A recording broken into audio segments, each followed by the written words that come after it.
All right, in the meantime, we want to get to a story still developing in Northwest D.C. tonight. A man is dead after a building collapsed earlier this morning. So this happened on V Street just after 10 a.m. in the Shaw neighborhood. We sent our Lionel Donovan right to that scene for more information, and he joins us now with the very latest. We're like 2 days before Christmas.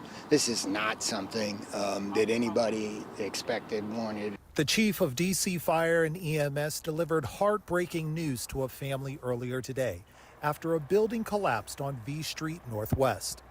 Fire crews received the call just after 9:30 this morning and arrived to find a two-story row house that was being renovated lying in rubble. But then they received even worse news.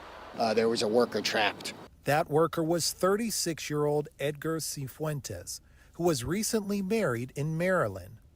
Despite life-saving attempts, Cifuentes was eventually pronounced dead at the scene. Now those closest to him want answers and wonder why more wasn't done to make sure the building was safe to work in. It's like nobody came to evaluate the situation because it's a whole wall that fell off.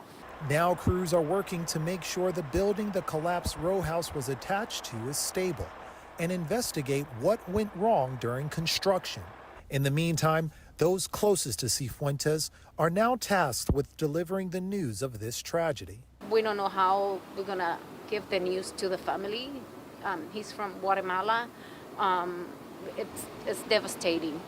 The director of the Department of Buildings was also out here today. He says that construction has been going on at this building for around a month, and his department will now look for any discrepancies between the work that was permitted and the work that was actually going on at this building.